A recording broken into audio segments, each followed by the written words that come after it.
Alors, bonsoir à toutes et tous.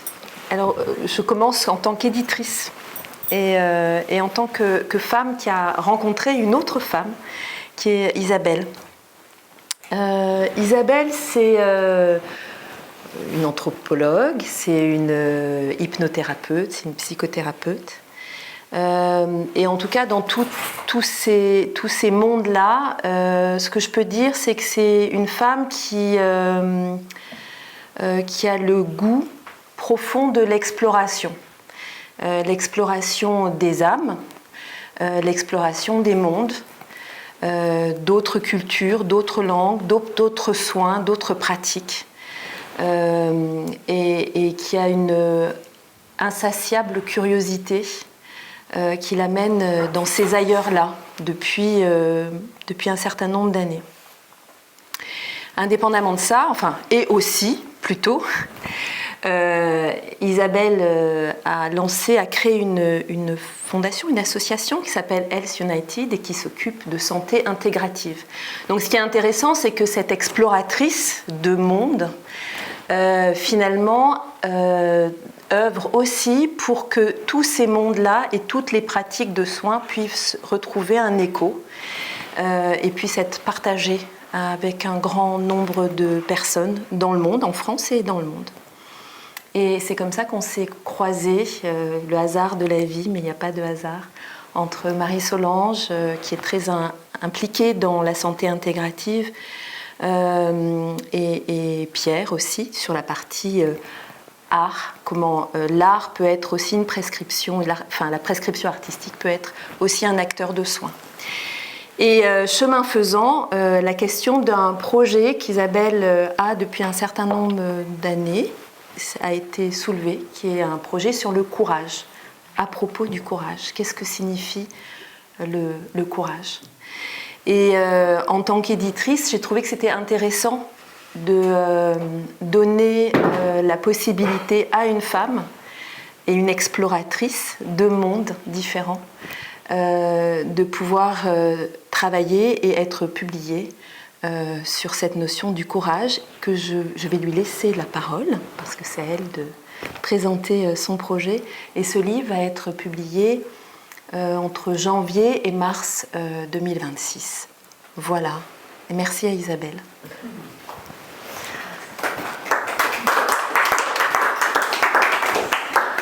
Alors merci pour cette présentation qui aborde les différents aspects de ma vie qui m'ont poussée à m'intéresser au courage.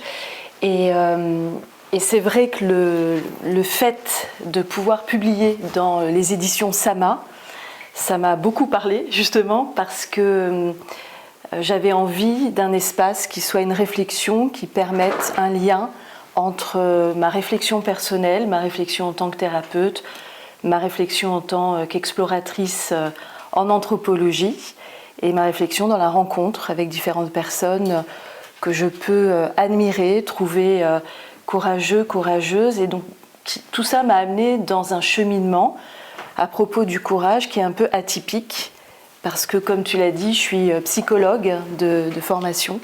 En général, en psychologie, on parle plus de résilience. C'est le terme avec toute la trajectoire quand il peut y avoir un caillou sur le chemin et comment on fait avec ce caillou, comment on peut avancer, toute cette trajectoire. Mais au fur et à mesure de ce cheminement que je mène depuis plusieurs années à travers cette réflexion, j'avais envie de voir quelle est l'étincelle qui amène à cette trajectoire, quel est le moteur qui amène à cette trajectoire, et comment, lorsqu'on trébuche ou parfois on tombe avec ce caillou sur le chemin, comment on peut se relever et pas rester dans l'immobilisation, avec une réflexion justement sur cette étincelle, le courage, la complexité même de ce mot. Je vais l'aborder dans les extraits que j'ai choisi de lire ce soir auprès de vous. Le côté paradoxal de ce mot, du courage, que ce soit dans le domaine de la psychologie, mais de façon générale, de quoi on parle quand on parle de courage. Alors, dans ce cheminement, ce qui a été important pour moi, et les éditions Sama, la réflexion avec Rachel, avec Pierre, ça a été aussi d'affiner, parce qu'en tant que psy, j'ai quelques automatismes pour parler de tous ces domaines, et ça a été d'affiner et de pouvoir mettre en perspective finalement tous ces domaines dans les rencontres, dans l'anthropologie, dans les rencontres avec les amis, avec la famille, sur ma propre réflexion aussi dans les moments de courage. Et ça n'est pas un livre, j'espère que vous découvrirez donc en janvier ou en mars, ça n'est pas un livre qui fait l'apologie du courage héroïque, mais qui propose une anatomie du courage qui s'exprime de plein de façons différentes, à la fois dans des situations dans lesquelles on peut se retrouver, mais aussi dans nos combats intérieurs, dans une façon d'être présent à soi-même. Il y a une forme de courage. Le courage qui n'est pas sans peur, le courage face à la fatigue, le courage face à l'injustice. Alors je pense que cette réflexion, elle est partie, elle s'est intensifiée ces derniers temps, parce que le courage individuel est une question pour moi, mais le courage collectif également est devenu une question à travers l'investissement aussi dans l'association Health United en santé intégrative. Le courage individuel, c'est dans un monde où l'incertitude est bien sûr là, a toujours été présente, mais dans un monde où les notions même de vérité ou de mensonge sont parfois floues à différents niveaux, de bien, de mal, où nos certitudes peuvent être bousculées par tout ce qui se passe autour de nous, d'un point de vue international, d'un point de vue national, même dans nos régions. Je trouve intéressant de réfléchir à cette notion-là du courage, qu'est-ce que l'on peut faire pour soi, pour tenir droit dans toutes ces situations, mais aussi d'un point de vue collectif, comment on peut avancer ensemble et ne pas, lorsqu'il y a ce caillou sur le chemin, tomber du côté du cynisme ou tomber du côté de ce qui peut être plus sombre. Donc c'est ce qui a animé en fait cette envie de parler du courage, partir de l'individuel jusqu'au collectif. Et donc pour cela, j'ai fait un triptyque systématique. Je suis partie de questionnements que je pouvais avoir ou qu'on peut avoir avec mes proches. Je suis partie de ce que la philosophie peut nous amener comme réflexion, parce que la philosophie, c'est pas quelque chose qui est hors sol. Ce sont des questions que des philosophes ont pu se poser depuis des années, depuis des siècles, sur des questions existentielles qui nous touchent tous, toutes, et qui sont toujours d'actualité.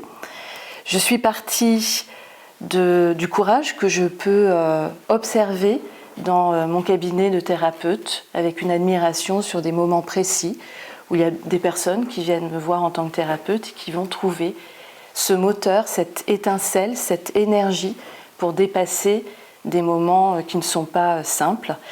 Et puis j'ai eu envie de sortir du cabinet de psy pour aller interroger aussi des personnes inspirantes, inspirées, et je vais aussi vous lire quelques passages de cet aspect-là.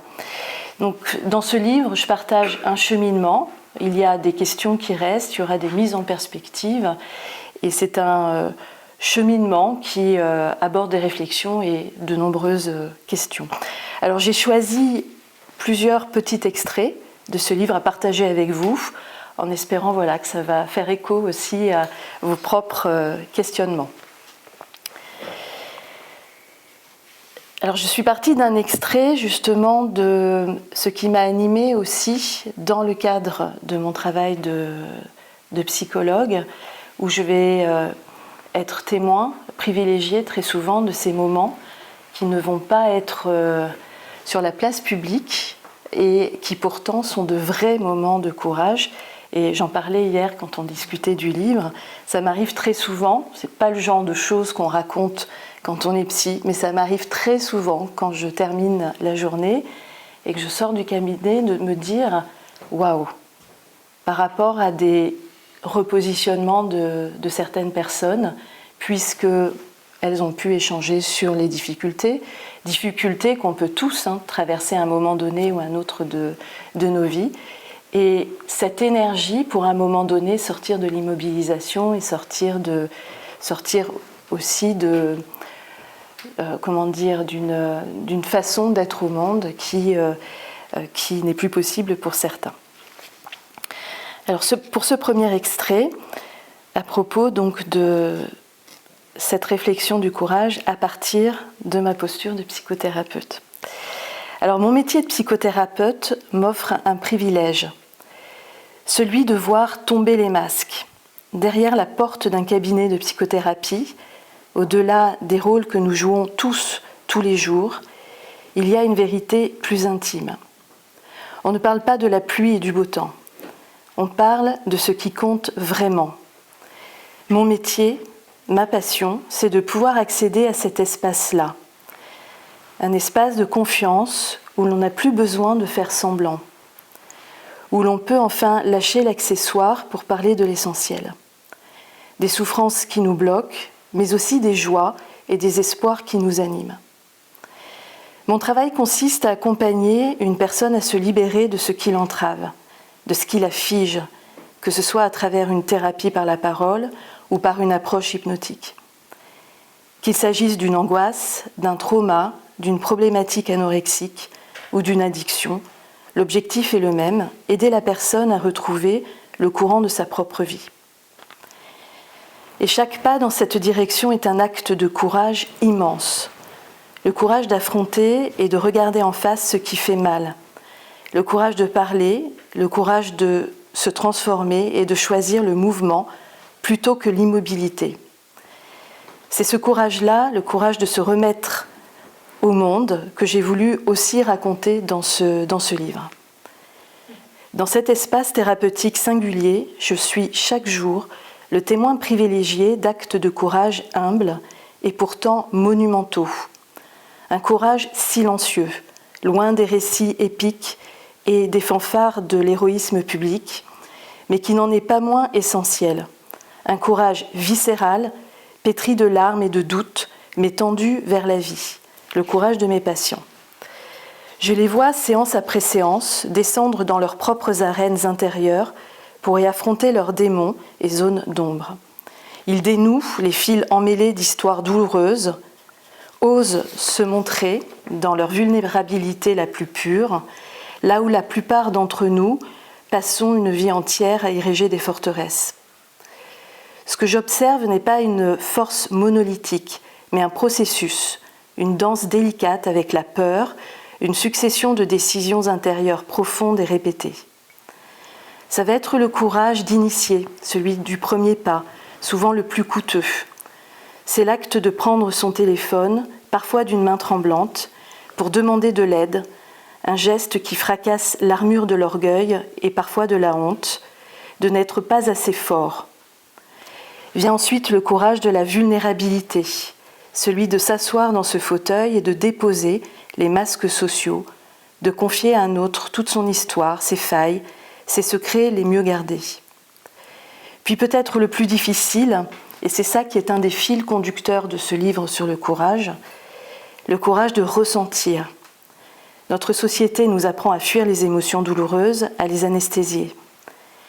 La thérapie invite à l'inverse, s'autoriser à traverser la tristesse pour faire face à un deuil, à sentir la colère pour poser des limites, à accueillir l'angoisse pour comprendre ce qu'elle a à nous dire. Ces actes de courage, je les ai vus s'incarner dans des visages et des histoires qui résonnent encore dans ma mémoire. Je pense à cette femme de 50 ans, murée dans le silence d'un secret incestueux, dont la vie entière avait été une forteresse érigée contre le souvenir. Son courage fut de trouver la force, après des mois de thérapie, après des mots en thérapie, et d'écrire une lettre à sa mère incestueuse. Une simple lettre. Mais dans ces quelques pages, elle ne se contentait pas de nommer l'innommable. Elle se donnait enfin l'autorisation d'aimer et d'être aimée, de démanteler pierre par pierre la prison dans laquelle elle s'était enfermée. J'ai accompagné Shane, par exemple, un jeune homme lumineux, atteint de la maladie des os de verre. Pour lui, chaque matin est un choix métaphysique. Son courage n'est pas de braver un ennemi extérieur, mais de choisir chaque matin la vie, de se lever, de se mouvoir, alors que le moindre geste est un geste de courage, le plus anodin des mouvements peut le briser. Son existence est un hymne à la précarité et à la volonté. Et comment ne pas être bouleversé par cette femme de ménage qui, malgré un corps usé par le labeur et la nouvelle brutale d'un diagnostic de cancer, continue de se battre, non pas pour elle-même, mais pour offrir un avenir à ses enfants. Ces visages, ces histoires sont devenus le cœur battant de ma réflexion. Leur courage n'était pas une posture, mais une conséquence, la conséquence de l'amour, de la survie, de l'espoir. C'est leur courage, dans sa nudité et sa vérité, qui a allumé en moi le désir de comprendre, de nommer et de partager. Cette première partie du livre est pour moi importante parce qu'elle permet déjà de sortir de l'idée qu'il y a une seule forme de courage et aussi de l'idée que, en fonction, tu parlais des casquettes, on peut, en tant que femme, en tant que professionnelle, en tant qu'amie, avoir des formes de courage. On peut avoir un courage politique, mais d'un point de vue personnel, avoir des moments de moindre courage. Donc le courage est vraiment une mosaïque et c'est intéressant aussi pour soi-même de pouvoir observer tout cela. Ça n'est pas de faire l'apologie, comme j'ai dit, du courage. On a tous, si on regarde, et si on faisait un petit tour maintenant, on a tous des moments dont on est fier, on s'est positionné d'une façon ou d'une autre. Et je pense qu'on a tous aussi des moments où on s'est dit, là, j'aurais pu faire autrement. Et c'est intéressant aussi de repérer, je pense, ces moments-là pour pouvoir justement avoir une posture autre dans la vie. Le deuxième passage que je souhaitais vous lire est un passage qui permet de sortir justement du cabinet, parce qu'évidemment, je pense qu'aussi ça vous vient à l'esprit, vous-même dans vos vies ou dans des discussions qu'on peut avoir avec des proches, avec des amis, avec la famille. Il y a plein de choses qui ressortent autour de cette thématique. Cette réflexion à partir de la clinique, elle a été nourrie et enrichie par des rencontres qui ont déplacé ma perspective, m'amenant à interroger des personnes inspirantes de tout milieu, culture, âge, afin de décortiquer et faire réellement cette anatomie le plus possible du courage au-delà des murs du cabinet.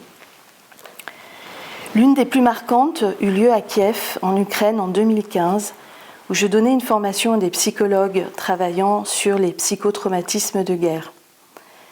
Dans ce contexte de souffrance et de résilience collective, j'ai échangé avec un militaire. Il m'a raconté ce moment suspendu au cœur du combat, où, submergé par le chaos, il a dû faire un choix radical pour survivre. Ne pas lâcher, ne pas se laisser tuer. Je m'attendais à un récit de volonté pure, de discipline mentale. Et ce qu'il m'a confié était tout autre.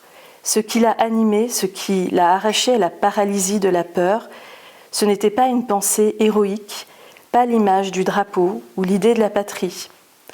C'était un souvenir simple, sensoriel et puissant de l'odeur des gâteaux de sa grand-mère, de sa babouchka.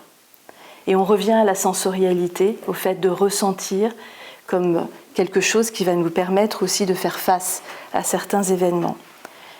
Une Madeleine proustienne en plein chaos, une encre sensorielle le reconnectant instantanément à la vie, à l'amour, à un monde où la chaleur d'un four et la douceur d'une présence aimante existaient encore. Cette confidence fut réellement une révélation. Le courage ne puisait pas seulement sa source dans les grandes idées ou les valeurs abstraites, mais aussi dans les recoins les plus humbles et les plus incarnés de notre mémoire, dans la sensorialité d'une odeur, d'un son, d'une image, qui pouvait devenir le plus puissant des talismans. C'est à cet instant que s'est imposée cette évidence, le courage prenant des formes infiniment multiples, parfois totalement inattendues, pour en saisir l'existence, en définir le contour, une seule perspective ne suffirait pas. Il me fallait partir à sa recherche, interroger des personnes d'horizons radicalement différents, un membre du GIGN, une ancienne leader syndicale, un photojournaliste de guerre, un philosophe, ainsi de suite, pour tenter de dessiner non pas une anatomie du courage, mais des courages. Et c'est pour cela que j'ai pu réaliser plusieurs entretiens avec des personnes connues et des personnes qui ne sont pas connues, Alain Bauer, Nicole Notat, Reza Degati, Rachel Degati, Pierre Bongiovanni, Xavier Doucet du GIGN, Colette Casimir, Monique Durand-Houd, plein de gens venant de milieux et ayant des expériences très différentes pour justement les interroger sur leur vision, leur ressenti du courage, pour pouvoir définir, aller un peu plus loin. J'ai élargi le brainstorming. En analysant ces entretiens, plusieurs facettes du courage sont ressorties que j'ai eu envie de confronter avec les grandes philosophies du courage. Mais ça, ce sera dans le livre et que j'espère vous découvrirez. Pourtant, à peine avais-je commencé ce voyage que le mot lui-même se dérobait, devenant fuyant et paradoxal. Lors de mes entretiens, une méfiance, une pudeur revenaient sans cesse. Des figures dont les parcours forcent l'admiration, comme Nicole Notat, décrivant la tempête médiatique et la solitude de sa position lors des grèves de 1995, ou Colette Casimir parlant de son voyage avec le cancer, refusait poliment mais fermement l'étiquette de courageuse. Leurs actions, disait-elle, étaient une nécessité, une conviction, un cheminement, mais jamais un acte de bravoure qu'elles revendiqueraient. Le mot leur semblait extérieur, presque trop grand, trop spectaculaire pour leur vécu intime. Elles ne se reconnaissaient pas dans le miroir de ce terme. C'est la réflexion de Pierre Bongiovanni qui a mis des mots sur ce malaise. Et si le courage n'était qu'un concept paravent, un mot que l'on plaque sur des réalités bien plus complexes, la survie, l'amour, le désespoir, le devoir, l'instinct, et sur lequel chacun projette sa propre définition. Un mot qui cache plus qu'il ne révèle, masquant la véritable nature de la force qui nous pousse à agir. Alain Bauer, quant à lui, posait une question encore plus dérangeante, venant dynamiter nos certitudes morales. Le courage est-il nécessairement une vertu ? Pour lui, la réponse est un non catégorique. Le courage se juge à l'acte, à la décision de résister, indépendamment de l'intention morale. Un criminel prenant des risques insensés pour son méfait peut, de ce point de vue purement pragmatique, être qualifié de courageux. Donc là se dessinait en fait l'idée d'un mouvement, d'une étincelle, mais d'une orientation, d'une intention qui va être important de poser par rapport à ce mouvement courageux. Le mot courage est donc un mot puissant, mais chargé, ambigu, presque paradoxal. Il repose sur une contradiction fondamentale, il n'existe pas sans peur. Une personne qui n'éprouve aucune peur n'est pas courageuse, elle est inconsciente et téméraire. Le courage n'est donc pas une absence d'émotion, mais la décision d'agir malgré cette émotion. C'est un processus interne, une lutte invisible que nul autre ne peut mesurer. Face à cette complexité, face à ce mot qui semblait se vider de son sens à mesure que je tentais de le cerner, j'ai compris qu'une seule approche, qu'elle soit clinique, philosophique ou issue du témoignage, serait toujours insuffisante. Pour saisir les multiples facettes de cette vertu, j'ai choisi d'avancer dans ce cheminement avec un croisement de regards de ces trois perspectives. Les questions qui se posaient à moi et la clinique, philosophique et celle des témoignages.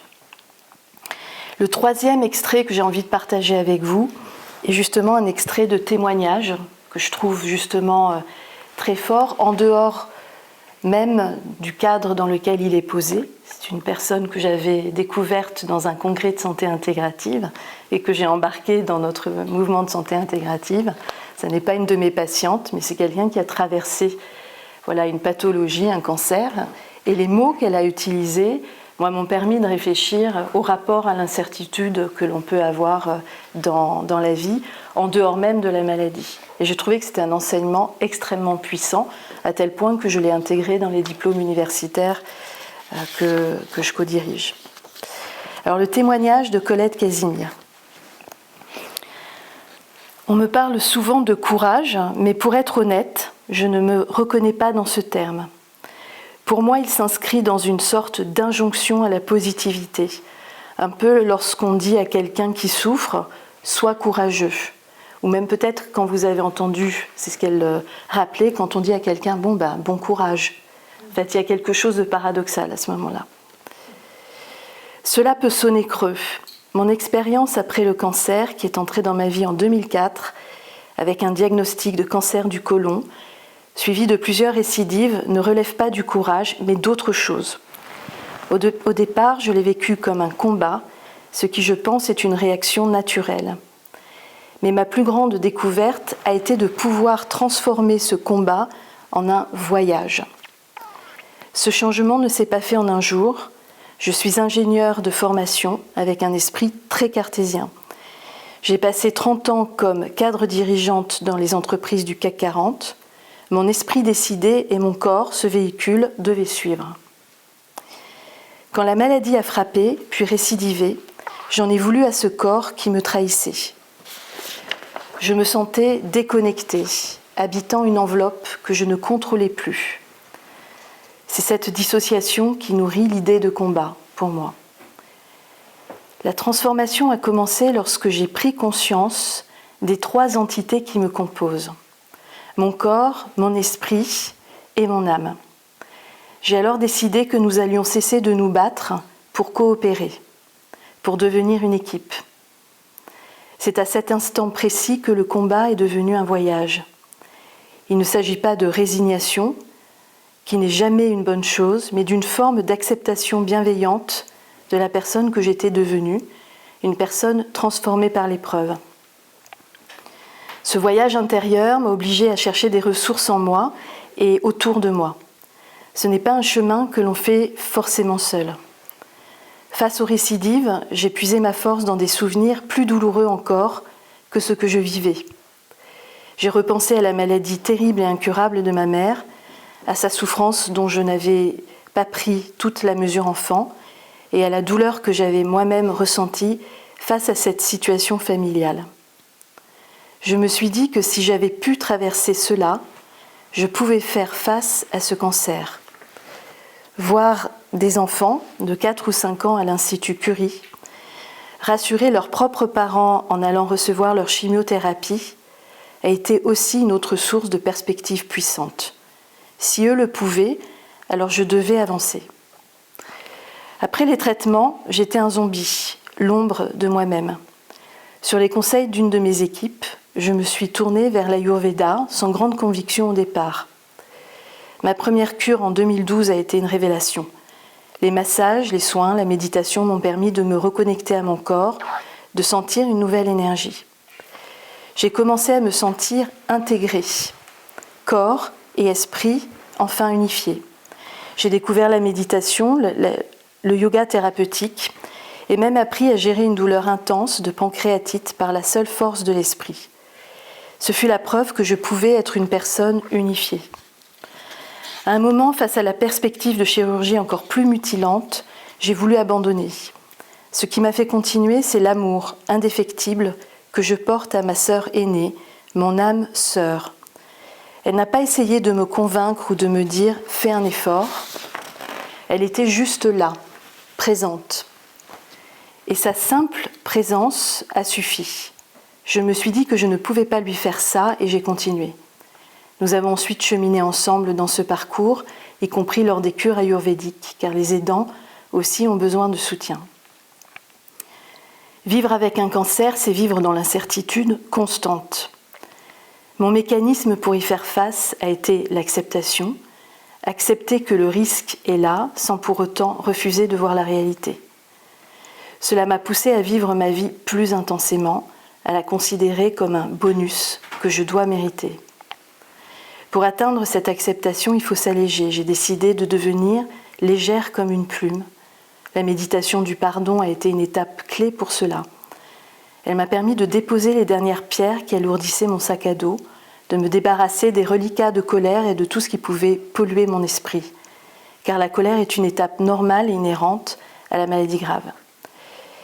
Mais si elle persiste, elle nous maintient dans une relation schizophrénique avec nous-mêmes et c'est délétère. Il faut la traverser pour aller vers l'acceptation. Cette expérience m'a plus appris sur la vie que mes 30 années de carrière. Toute cette richesse, je ressens aujourd'hui le besoin de la transmettre. C'est ce qui m'a conduite à entreprendre une thèse de doctorat soutenue en 2025 sur un sujet tabou, l'invisibilisation des répercussions du cancer sur la vie sexuelle des femmes.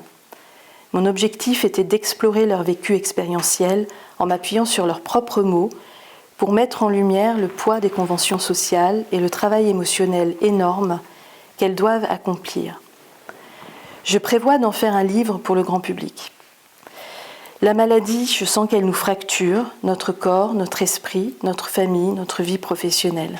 Il est donc essentiel que le système de santé ne rajoute pas sa propre fragmentation. J'ai dû moi-même construire ma propre santé intégrative en devenant chef de projet de ma santé. Je trouve ça vraiment très joli, chef de projet de ma santé, en consultant des spécialistes dans différents hôpitaux pour chaque complication. C'est un travail à plein temps. J'ai utilisé mes compétences professionnelles en gestion des risques pour piloter ce projet. Comment Colette ne va pas mourir ? Tout le monde n'a pas ces compétences, mais on peut trouver dans son entourage quelqu'un pour aider à jouer ce rôle. Si je devais définir cette force intérieure, ce ne serait pas le courage, ce serait plutôt la capacité à faire face, la capacité à regarder la maladie en face, à se regarder soi-même avec bienveillance, malgré tout. C'est la volonté de regarder l'épreuve autrement et de s'unifier pour la traverser ensemble avec ce corps abîmé. C'est ce cheminement qui permet de redevenir une personne intégrée. Donc ça m'intéresse beaucoup, après ces quelques extraits, tout à l'heure, après la deuxième présentation, de pouvoir aussi entendre si ce cheminement, puisque le livre a plusieurs versions. Il y a la version avec toutes les questions qui sont posées, tous ces entretiens passionnants, la clinique, le cheminement philosophique, comment les intégrer, si c'est quelque chose qui parle bien sur le courage. Et j'ai choisi l'interview de Colette, mais j'aurais pu choisir bien d'autres interviews faites, parce qu'en fait, chaque interview, le conseil m'avait été donné, c'est un bon conseil de réfléchir, de voir ce que cette interview pouvait toucher en moi, toucher comme réflexion aussi, pour mettre en mouvement. Et chaque interview m'a permis de cheminer et de poser en fait une nouvelle question sur le courage. Ici, vous voyez comment aussi le fait de prendre une position politique au sein de la santé est quelque chose de courageux en partant de sa propre expérience, mais dans d'autres entretiens, je pense par exemple à l'entretien, un des entretiens avec Reza, c'était de voir comment on peut trouver le courage de tenir dans des conditions extrêmes, dans des conditions d'enfermement, de torture. Mais quelque chose qui m'a énormément parlé, c'est aussi comment on peut avoir le courage face à son tortionnaire, et peut-être ce courage-là m'épate encore plus, de ne pas le dénoncer et de ne pas renvoyer tout ce négatif qui avait été subi, et d'ouvrir quelque chose, un autre chemin dans la rencontre avec un tortionnaire.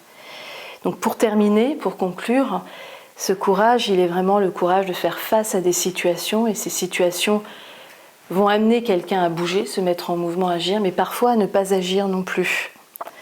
Le courage va être de pouvoir nommer aussi certaines situations. Le courage va être de regarder, même dans les zones d'ombre, les choses qui ne sont pas très agréables à regarder en soi.